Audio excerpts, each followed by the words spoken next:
Assalamualaikum, hai, bertemu lagi dengan Ibu.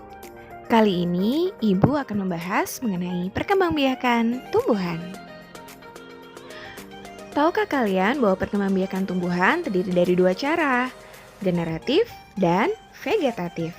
Dan pada kesempatan kali ini kita akan membahas tentang perkembangbiakan generatif, yaitu perkembangbiakan secara kawin. Maksud kawin di sini adalah terjadinya proses penyerbukan dan pembuahan. Adapun proses penyerbukan adalah jatuhnya serbuk sari ke kepala putih. Ada beberapa macam cara penyerbukan, yaitu yang pertama penyerbukan sendiri. Penyerbukan ini terjadi pada serbuk sari dari bunga itu sendiri. Biasanya terjadi pada bunga spatul atau bunga turi. Yang kedua adalah penyerbukan silang, di mana serbuk sari berasal dari tanaman lain, namun bunganya tetap masih satu jenis ya.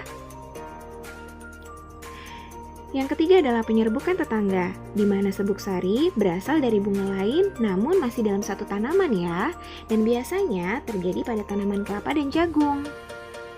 Yang terakhir adalah penyerbukan bastar, adalah penyerbukan bunga di mana serbuk sari dari bunga lain yang tidak sejenis. Penyerbukan ini biasanya terjadi pada pohon jambu batu. Proses terjadinya penyerbukan terdiri dari 4 cara. Yang pertama adalah penyerbukan melalui air atau biasa disebut hidrogami atau hidrofili. Biasanya terjadi pada saat hujan. Contoh tumbuhannya adalah ganggang dan hidrilia. Yang kedua, penyerbukan melalui angin.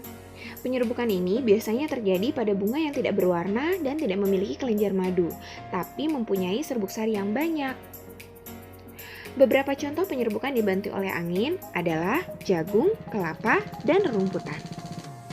3. Penyerbukan melalui hewan. Penyerbukan jenis ini biasanya terjadi pada bunga yang memiliki daya tarik mahkota yang berwarna-warni dan memiliki bau khas. Hewan yang membantu penyerbukan ini adalah jenis serangga, burung kolibri, atau kelelawar.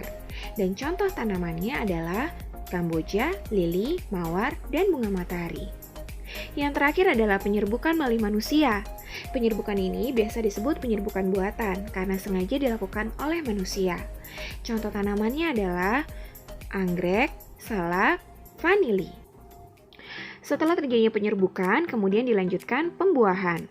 Pembuahan adalah peluburan sel kelamin jantan dengan sel kelamin betina.